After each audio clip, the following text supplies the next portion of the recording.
नमस्कार बंधुरा एबारे एसेছি नतून एक भिडियो निये। तो आलिपुर जेल मिउजियम, तो एखाने आमरा गेছিলাম जेदिन चिड़ियाखाना गेছি ओखान থেকে আবার আলিপুর জেল মিউজিয়ামে গেছিলাম। তো এখানে যারা যারা গেছিলাম চিড়িয়াখানা তারা অর্ধেকে যায়নি। তো আমি গেছি আমার দিদি মেজদি আর আমার হাজব্যান্ড আর আমার ছেলে মেয়ে। তো আমরা আলিপুর জেল মিউজিয়ামটা ঘুরে দেখব। আর কেমন লেগেছে তোমাদের তোমরা কমেন্টে জানিও। তো দেখো কি সুন্দর জেল মিউজিয়ামটা করেছে। এই প্রথমবার আমি আলিপুর জেল মিউজিয়ামটা একটু দেখছি ঘুরে ঘুরে। আর এত পরিষ্কার পরিচ্ছন্ন চারদিকটা খুব সুন্দর করেছে। এখানে আমাদের স্বাধীনতা সংগ্রামে যারা অংশগ্রহণ করেছিলেন সেই মহান ব্যক্তিদের এই আলিপুর জেলে যে আটকে রেখেছিল তারা ছিল, তো তাদের জীবনের শেষ সময়টুকু তা ওইগুলোই মিউজিয়ামে মানে স্মৃতি করে রাখার জন্য ওগুলো এখন ওই যে কক্ষগুলো জেল সেলগুলো সেগুলো এখন মিউজিয়াম করে দিয়েছে। তা এখানে নেতাজি সুভাষচন্দ্র বসু, তারপর দেশবন্ধু চিত্তরঞ্জন দাস, জওহরলাল নেহেরু, এরকম আরও অনেক প্রমুখ যারা আছে তাদেরকে এই সেলে আটকে রেখেছিল। তো সেই সেলগুলো আমরা এখন ঘুরে ঘুরে দেখব। আর চারদিকে আর ফাঁসির মঞ্চ আর কি কতটা ওরা কষ্ট করেছিল দেখো। এখানেই মানে এখানে আটকে থাকতো, এখানেই তাদের এই সেলের মধ্যে দেখেছো ওখানেই মানে তাদের ওই বাথরুমের ব্যবস্থা করা, ওখানে একটার মধ্যে ওদের যে কি কষ্ট করে তারা দেশটাকে স্বাধীন করেছে আমাদের। তো দেখো এখানে সব সেই মহান ব্যক্তিদের কিছু মূর্তি করে রাখা হয়েছে তাদের স্মৃতির উদ্দেশ্যে। তো এদেরকে তা এই মহান ব্যক্তিদের জন্য কিন্তু আমাদের দেশ স্বাধীন হয়েছে। কত তাদের অক্লান্ত মানে দেশের প্রতি ভালোবাসা জন্য যে দেশকে তারা কত কষ্ট করে দেশকে স্বাধীন করেছে আমাদের। আজ আমরা সেই স্বাধীন দেশে বসবাস করছি। তো এই যে জেলের যে সেলগুলো দেখাবো তোমাদেরকে ঘুরে ঘুরে। এখানে জওহরলাল নেহেরুকেও আটকে রেখেছিল, তখন ইন্দিরা গান্ধী তার বাবাকে দেখতে আসতো। তো এইগুলো তোমাদেরকে দেখাবো। আর নেতাজি সুভাষচন্দ্র বসু ছিল, তারপর হচ্ছে ডক্টর বিধানচন্দ্র রায়, এরকম এই সেলটা হচ্ছে সুভাষচন্দ্র বসু। তো আর এরকম প্রত্যেকটা সেলের পাশে লেখা আছে কত সাল থেকে তাদেরকে কোন মাসে আটক করা হয়েছিল, কতদিন তারা সেই জেল কক্ষে ছিল সেলে। তো এগুলো সব তো তাই এগুলো দেখছি আর ইতিহাসের পাতার কথা মনে পড়ছে যে সত্যিই কত কষ্টই না করেছে দেশের জন্য তাদের। এই দেখো এই জন্য তো দেশবাসী তাদেরকে মনে রেখেছে, তারা মারা গিয়েও তারা অমর হয়ে আছে না। তো দেখো এই কক্ষেও মানে চিত্তরঞ্জন দাস, দেশবন্ধু চিত্তরঞ্জন দাস বলি আমরা, যারা সারা বিশ্ব দেশবন্ধু চিত্তরঞ্জন দাসই চেনে সেই মহান ব্যক্তিকে। তিনি কক্ষে আটক ছিলেন অনেকদিন ধরেই। দাঁড়াও এই সেগুলো ঘুরে ঘুরে দেখাবো। তারপর সেই ফাঁসির মঞ্চ যারা কী কষ্ট করে তারা সেই ফাঁসির মঞ্চে দেখো অল্প বয়সী সেই দেশপ্রেমিক দেশের জন্য নিজেদের জীবন উৎসর্গ করেছিলেন। আস্তে আস্তে ফাঁসি বরণ করেছিল। সেই ফাঁসির মঞ্চ সেগুলোও দেখাবো। আর দেখে প্রত্যেকটা মানুষ আমাদের সাথে যারা মানে আমরা আরও তো মানুষ এসছে এই আলিপুর জেল মিউজিয়ামটা দেখার জন্য। তো প্রত্যেকের মুখে শুধু ওই একই কথা যে কী কষ্ট করেছে এগুলো দেখে প্রত্যেকের চোখে জল চলে আসছে। আর তার মধ্যে এত সুন্দর একটা দেশের গান দিয়েছিল যে একবার বিদায় দিয়ে মা ঘুরে আসি। তো এই ক্ষুদিরাম বসুর এই গানটা চলছে, তো আর ওই চোখে যেন জল চলে আসছে সবার, এত সুন্দর করেছে। তো এই জন্য সরকারকে সত্যি ধন্যবাদ জানাই যে এত সুন্দর মানুষকে দেখার জন্য। আমরা তো নাহলে দেখতে পারতাম না, হয়তো বইয়ের পাতায় পড়েছি, কিন্তু এগুলো চোখের সামনে দেখায় যে এইটা ওটা ফাঁসির ঘর, কেন ফাঁসি দেওয়া হতো। তো এইগুলো দেখলে কার না চোখে জল আসবে বলো তো। তো এই জিনিসগুলো এর জন্য সরকারকে ধন্যবাদ জানাই যে এত সুন্দর আমাদের দেখার সুযোগ করে দিয়েছে। ইতিহাসগুলো আমরা শুধু বই পড়েছি, সেগুলো শুনেছি, কিন্তু এরকম এই যে এই রকম কক্ষে আটকে রাখতো। তো তো এইগুলো যে আমরা দেখছি চোখের সামনে, এই যে একটা ফাঁসির মঞ্চ, আর তো এর জন্য সরকারকে ধন্যবাদ জানাই, এত সুন্দর একটা জেল মিউজিয়াম করে দিয়েছে। তো এই উপরে দেখছি ওই ঘর কারাগার, এগুলো কিন্তু কক্ষ, জানো তো, জেল কক্ষ। এখানেও সব দেখো কারাগারে সব আটকে রেখেছিল, তো এখানেও বন্দি সব এগুলো। তারপর আরও আছে অনেক বছরের, সেই পুরনো 200 বছর আগের আমাদের মা দুর্গার মূর্তি আছে পেতলের। তারপর সেই সময়কার টাকার কয়েন, এগুলো দেখাবো। তারপর লাইট শো, সেই লাইট শোগুলো যে কীভাবে সুন্দর, মানে সন্ধ্যে 6টার পর থেকে মানে লাইট শো শুরু হয়, সেটা কিছুটা একটু দেখাবো। সে সময় দেখো গাছ, মানে গ্রামবাসীকে ভয় দেখানোর জন্য, যাতে তারা ভয় পায়, গাছে ডালেও দেখো পাশে একজনকে ঝুলিয়ে দিয়েছে, ফাঁসি দেওয়া হতো, যাতে তাদের সবাই ভয় পেতে থাকে এরকম। তো কী অত্যাচার করেছে, তাই ভাবি কত কষ্ট করে আমাদের দেশ, তো 200 বছর পরাধীন ছিল, সেই কত কষ্ট করে, কত রক্ত ঝরিয়ে আমাদের দেশ স্বাধীন করেছে। আর সেই মহান ব্যক্তি, তাদের তো মানে তাদের প্রতি কৃতজ্ঞতা, তাদের কুর্নিশ এগুলো জানাবো। আর দেশবাসী সারা জীবন তাদেরকে তাদের অন্তরে মানে মনে রাখবে, তারা চিরস্মরণীয় হয়ে থাকবে। আর তারা মারা গিয়েও তারা অমর। এত মহান কজন পারে, আমরা সাধারণ মানুষ পারবো? আমরা নিজেদের স্বার্থের কথাই ভাবি, কিন্তু এই মহান ব্যক্তিরা নিজেদের স্বার্থের কথাও কখনো ভাবিনি।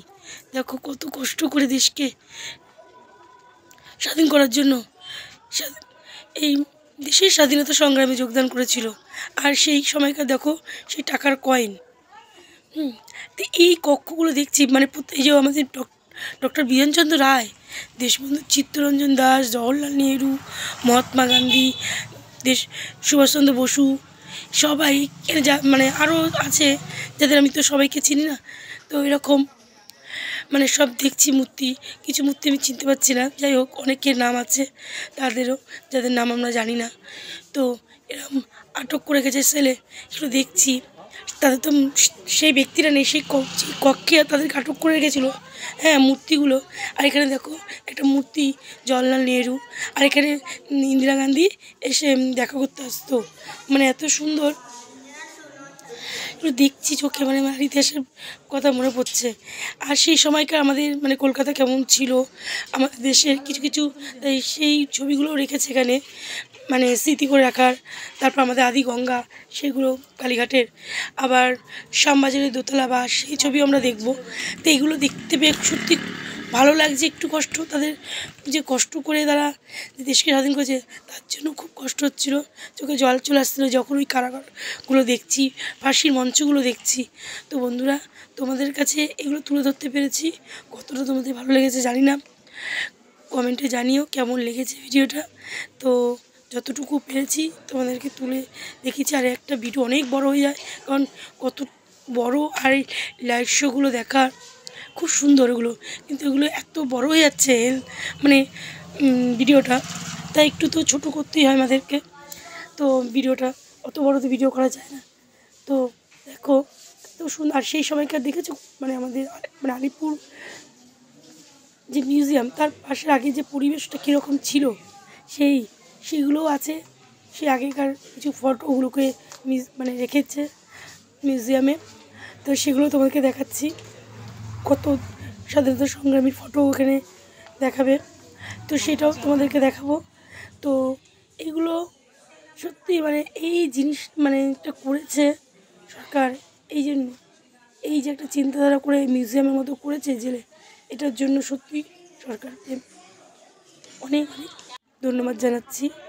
আর তোমাদের কেমন লেগেছে অবশ্যই কমেন্টে বলো, আর ভিডিওতে একটা লাইক করো, আর স্কিপ না করে পুরো ভিডিওটা দেখো। এত সুন্দর এই যে আমাদের যারা আমরা যাদের জন্য আমরা আজ স্বাধীন দেশে বসবাস করছি, তাদের এগুলোকে কোনো দিক ফিরিয়ে যাবে, কারণ এগুলো সত্যি এদের মানে এই মহান ব্যক্তিদের জন্য আজ আমরা বাস করছি। দেখো স্বাধীন দেশে আর কী কষ্ট, সব হাতগুলো যেন তাদের শিকল পরিয়ে রেখেছে, পায়ের শিকল বেরি, হাতে বেরি, আর এই হাতগুলো অজস্র হাত, সেই মানে লকআপের মধ্যে ধরে আছে হাতগুলো, মানে দেখে চোখে জল চলে আসছে। কী কষ্ট না করেছে অল্প বয়সে তরুণ যুবকরা তাদের জীবন দেশের জন্য উৎসর্গ করে দিয়েছিলেন। তাদের কখনোই ভোলা যায় না। তাদের মতো মহান পুরুষ আর কজন হতে পারে? কজন দেশের কথা ভাবতে পারে, নিজেদের স্বার্থ বলিদান দিয়ে অন্যের কথা ভাবতে পারে? তারা তো এখন নেই। তাদের আত্মদানের প্রতিদানে আমরা সেই স্বাধীন দেশে বসবাস করছি। তো তাদের আত্মত্যাগ কখনো ভোলা যায় না। তাই সারা দেশবাসী তাদের কাছে চিরকৃতজ্ঞ। সারা জীবন তাদেরকে কোনোদিনই ভুলবে না, সারা জীবন মনে রাখবে। আর এই আগেকারের সেই টাকার কয়েনগুলো দেখো কি বড় বড় করে রেখেছে। আর সেই সময়কার ইউনেস্কো কোম্পানির একটা মানে আমাদের মা দুর্গার পূজা করা হতো, সেই মূর্তিও আছে। তারপর চালতা বাগানে একটা পেতলের যে আমাদের মা দুর্গার মূর্তি সেও আছে। তো সেগুলোও দেখবে তোমরা। রবীন্দ্রনাথের মূর্তি আছে।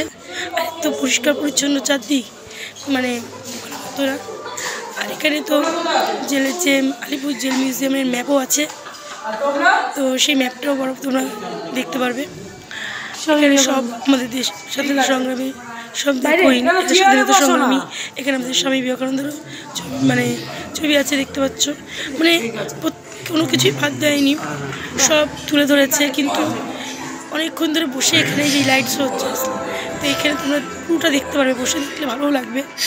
তো একটা ভিডিওতে তো পুরোটা তো মানে দেখা যায় না, কিন্তু এটা বসে দেখতে হবে অনেকক্ষণ ধরে। তো খুব সুন্দর করেছে, কি বলবো, সে আমার বলার ভাষা নেই। এত সুন্দর আমরা যে দেখতে পেরেছি এইগুলোর মানে এই এত সুন্দর করেছে আমরা জানতাম না। তো এর জন্য অনেক বারবারই বলছি, সরকারের প্রতি অনেক কৃতজ্ঞতা প্রকাশ করলাম। সত্যি এটা খুব সুন্দর করেছে। তো বন্ধুরা তোমরাও দেখো ভিডিওটা, আর এক কমেন্টে তোমরা কিন্তু জানিও কেমন হয়েছে। তো পুরো আলিপুর জেল মিউজিয়ামটা আমরা দেখবো। দেখার পর একটু আলিপুর জেল মিউজিয়ামের পাশেই আছে কফি হাউস। তো কফি হাউসে যাবো, কফি খাবো, পিৎজা খাবো, খেয়ে বাড়ি চলে আসবো। তো সেইটুকারই তোমাদেরকে তুলে ধরেছি, সেটা দেখো।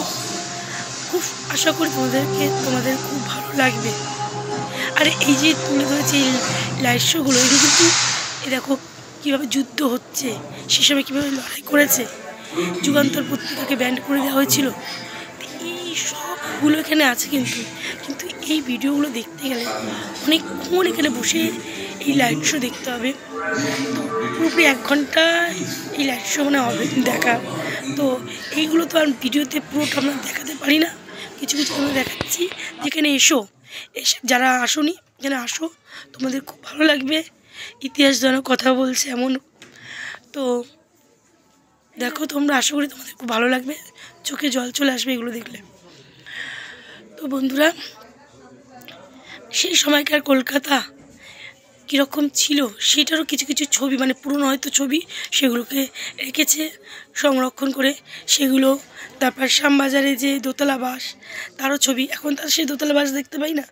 এই দেখো দেশ সংগ্রামী, স্বাধীনতা সংগ্রামী, সব মহান পুরুষদের ছবি। তো এগুলো আমার সেই সময়কার অনুশীলন সমিতি, যুগান্তর পত্রিকা, হিন্দু প্যাট্রিয়ট পত্রিকা, সব এখানে সব আছে সেই সময়কার A to Z পুরো। তো তোমরা আসো, এখানে এসে দেখো, তোমাদের ভালো লাগবে। দেশের আরও তোমরা চোখের সামনে দেখবে সেগুলো যে কী কষ্ট করেছিল এই কক্ষগুলোতে ছিল। তো মানে চোখে জল না এসে থাকবে না, মানে দেখলে এত কষ্ট লাগবে। এই যে ইউনেস্কো কোম্পানি আমলের মা দুর্গা মূর্তি, সেইটাও আছে মানে 200 বছর আগের। আমাদের দেশ স্বাধীন হয়ে গেছে 200 বছর হয়ে গেছে, তার আগের এইসব মূর্তি, সেগুলো সংরক্ষণ করে রেখেছে মিউজিয়ামের মতো করে। এটা খুব ভালো করেছে, আমরা দেখতে পাচ্ছি। আজ যদি এটা না করতো আমরা দেখতে পারতাম না। রবীন্দ্রনাথের মূর্তি আছে, সেই সময়কার কয়েনগুলো আছে। তারপর প্রদর্শনীতে আমরা যখন বেরোবার পথেও দেখবো, প্রদর্শনীতে অনেক আগেকার দিনে জামা কাপড়, তারপর ব্যাগ, এরকম আরও নানা জিনিস, কিছু ধাতুর জিনিস আছে, অর্নামেন্টস আছে, সেগুলোও দেখতে পাবে তোমরা। তো বন্ধুরা, এখান থেকেই আমরা চলে যাবো একটু কফি হাউসে। দেখো তো কেমন লাগে তোমরা অবশ্যই কমেন্টে জানিও। আর দেখো রাত্রিবেলা যখন লাইট জ্বলছে না, আলিপুর জেল মিউজিয়ামটা কি সুন্দর লাগছে, মানে দুর্দান্ত লাগছে। আর সারাটা মানে পুরো আলিপুর মিউজিয়ামটা মানে জেল মিউজিয়ামটা দেখতে গেলে অনেক সময় লাগবে, বিশাল বড় এলাকা। তো বন্ধুরা, এখান থেকেই আমরা চলে যাব কফি হাউস, আলিপুর জেল মিউজিয়ামেরই ওখানে কফি হাউস। তো কফি হাউসে ওঠার সময় দেখো আমরা দেখব যে আমাদের কালীঘাটের আদিগঙ্গা আর শ্যামবাজারের দোতলা বাস, সেই এখন দেখা যায় না, দেখতে পাচ্ছ, সেইগুলো রেখেছে। তখন কালীঘাটে গঙ্গা কত জল ছিল, এখন তো সেই জল নেই। তো বন্ধুরা, কেমন লেগেছে ভিডিওটা অবশ্যই কমেন্টে জানিও। আর আমরা এখানে একটু বসে পিৎজা কফি খাবো, খেয়ে বাড়ি চলে আসবো। তো বন্ধুরা, এখানে ভিডিওটা শেষ করছি। তোমরা ভালো থাকবে, দেখাবে নতুন একটা ভিডিওতে। আর ভিডিওগুলো কেমন লেগেছে একটু কমেন্টে, বারবার বলছি একটু জানিও। তো টাটা, আবার একটা নতুন ভিডিও নিয়ে চলে আসবো তোমাদের কাছে। ততক্ষণে তোমরা ভালো থেকো, সুস্থ থেকো, আর জীবনটা ভালোভাবে কাটাও। টাটা বন্ধুরা।